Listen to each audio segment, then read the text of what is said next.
Hi hello నమస్తే, నేను మీ Srikanth, Parvathipuram. Friends, ఇదే మన పార్వతీపురం పెదరెల్లి వీధి. మన పెదరెల్లి వీధి అయినా చిన్నరెల్లి వీధి అయినా మా రెల్లి వాళ్ళందరం చాలా మంచోళ్ళు. మా కోసం తెలుసుకోవాలంటే మాతో స్నేహం చేసిన అబ్బాయిలకు కానీ అమ్మాయిలకు కానీ అడగండి. స్నేహానికి విలువిస్తాం. ఒక్కసారి స్నేహం చేస్తే జీవితాంతం గుర్తుపెట్టుకుంటాం. అలాగే ప్రేమిస్తే కూడా ప్రాణం ఇస్తాం. మా వెళ్ళి వాళ్ళకు ప్రేమించినా సరే, స్నేహం చేసినా సరే అంత సులువుగా ఎవరూ వదులుకోలేరు.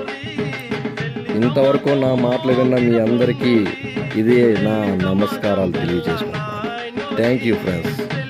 ఈ వీడియో మన లీడర్లందరికీ సెండ్ చేయండి. జై రెల్లి, జై జై రెల్లి, జై భీమ్.